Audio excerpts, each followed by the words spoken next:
زندگی میں لوگوں کے ساتھ اپنے رویوں میں پختگی لائیے، لوگوں کے ساتھ بہترین سلوک کیجیے۔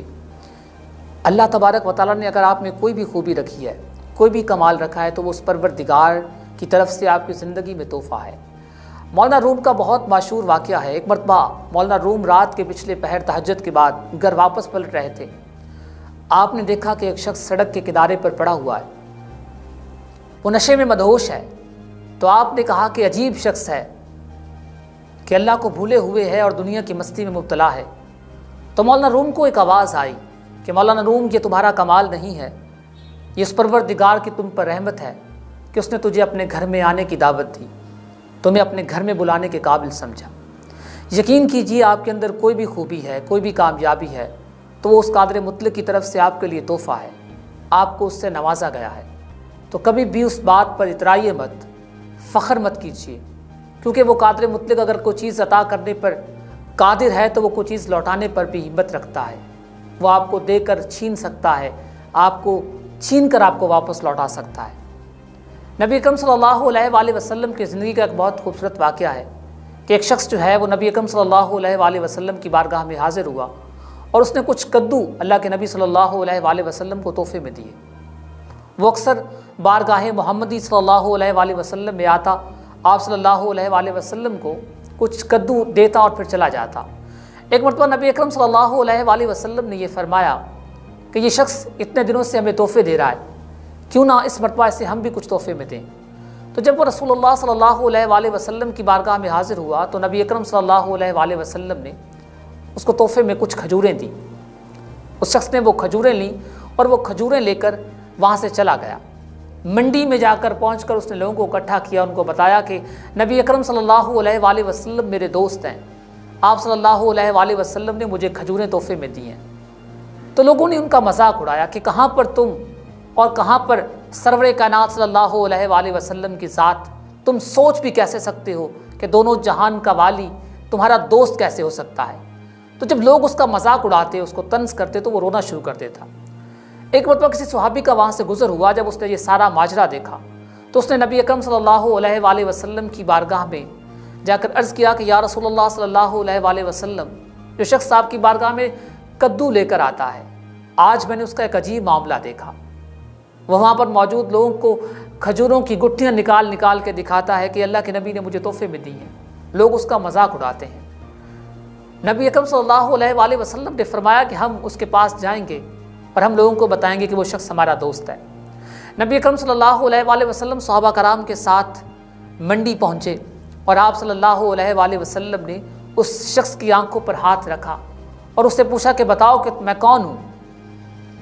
تو اس نے اونچی آواز میں چلانا شروع کر دیا کہ کدو لے لو، کدو لے لو، کدو لے لو۔ وہ ایک آواز مسلسل لگائے جا رہا تھا اور اللہ کے نبی نے دوسری مرتبہ اس سے وہی سوال کیا، لیکن وہ اور زور سے چلانے لگا، کدو لے لو، کدو لے لو۔ تیسری مرتبہ جب اللہ کے نبی نے پوچھا تو اس کی آواز اور بلند ہو گئی۔ لوگ بھی اکٹھے ہو گئے۔ نبی اکرم صلی اللہ علیہ وآلہ وسلم نے اس کی آنکھوں سے ہاتھ ہٹایا اور آپ نے فرمایا کہ تم کیسے دوست ہو کہ تم مجھے پہچان ہی نہیں پائے۔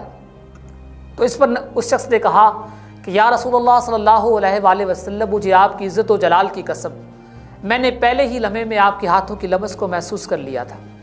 میں نے آپ کی خوشبو سے اندازہ لگا لیا تھا کہ یہ آپ صلی اللہ علیہ وآلہ وسلم کی ذات گرامی ہے، لیکن مجھے یہ خدشہ تھا کہ جیسے ہی میں بولوں گا تو آپ صلی اللہ علیہ وآلہ وسلم میری آنکھوں سے اپنا ہاتھ ہٹا لیں گے اور جو سکون میں محسوس کر رہا ہوں وہ مجھ سے چھین لیا جائے گا۔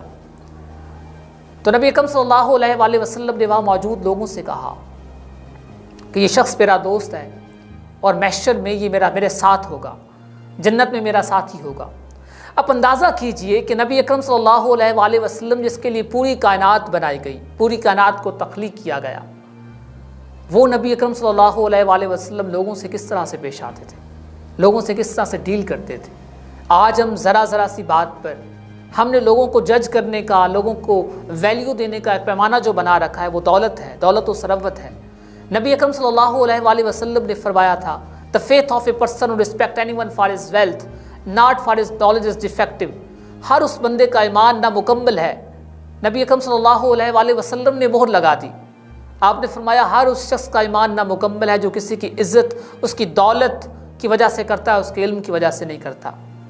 قرآن مجید میں اللہ تبارک و تعالیٰ فرماتے ہیں هل يستوي الذين يعلمون والذين لا يعلمون، کیا صاحب علم اور بے علم برابر ہو سکتے ہیں؟ کبھی بھی نہیں ہو سکتے۔ تو لوگوں کو ان کے علم کی بنیاد پر، ان کی قابلیت کی بنیاد پر، ان کی اسکلز کی بنیاد پر، ان کے خلق کی بنیاد پر ان کو ویلیو دینا سیکھیں۔ دولت کے بل بوتے پہ کبھی بھی کسی کو ویلیو مت دیجیے، کیونکہ پرہیزگاری وہ سکیل ہے جس کی وجہ سے آپ بڑے ہیں، آپ کو مرتبہ مل سکتا ہے۔ کسی شاعر نے کیا خوب کہا ہے کہ اندر کے میلے پن کا ملے کس طرح سراغ، اندازہ لوگ کرتے ہیں اجلے لباس سے۔ تو لوگوں سے ہٹ کر سوچئے، اپنے رستے خود بنائیے، لوگوں کے ساتھ اچھے طریقے سے ڈیل کرنا سیکھیے، منزلیں آپ کا مقدر بنے گی، دنیا اور آخرت کی کامیابی آپ کو ملے گی۔ اپنے میزبان عاقف فیاض کو دیجیے اجازت، کسی نئے پروگرام کے ساتھ کسی نئے موضوع پر دوبارہ پھر آپ کی خدمت میں حاضر ہوں گے۔ تب تک کے لیے مجھے اجازت دیجیے اور دیکھتے رہیے نظائر نیوز، کیونکہ ہم سنتے ہیں آپ کے دل کی آواز۔